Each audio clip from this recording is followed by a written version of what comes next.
The first phase of U.S. sanctions against Iran, 1979 to 1983, began in the aftermath of the Iranian Revolution and the subsequent Iran hostage crisis.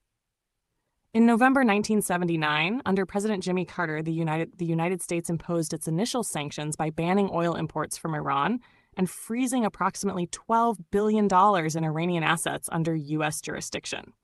In April 1980, these measures were intensified through a comprehensive embargo on trade and travel, along with the severing of diplomatic relations. These actions occurred during a period of severe internal disruption in Iran following the revolution, compounding the country's economic instability.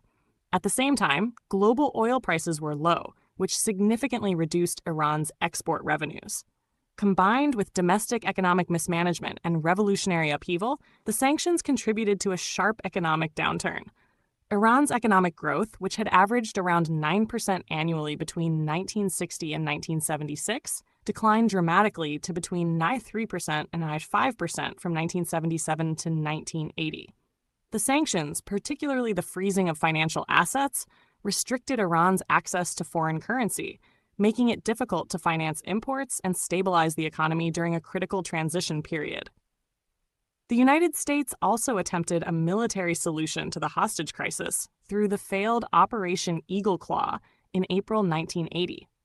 The mission ended disastrously when mechanical failures and a collision between aircraft in the desert led to the deaths of 8 American servicemen. This failure demonstrated the limitations of military intervention and pushed both sides toward negotiation. The U.S. sought the safe release of its hostages, while Iran aimed to secure the lifting of sanctions and regain control over its frozen assets. Negotiations eventually progressed under Algerian mediation after Ruhollah Khomeini outlined conditions for resolving the crisis, including the return of the Shah's wealth, cancellation of claims against Iran, non-interference by the U.S., and the unfreezing of Iranian assets. Secret talks began involving U.S. Deputy Secretary of State Warren Christopher, leading to the establishment of the Iran-U.S. Claims Tribunal in The Hague. Meanwhile, the outbreak of the Iran-Iraq War further intensified pressures on Iran.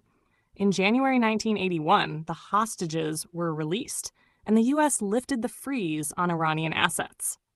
Overall, this phase of sanctions is often seen as effective, as the targeted financial pressure significantly influenced Iran's decision to negotiate, despite the broader economic challenges it was already facing.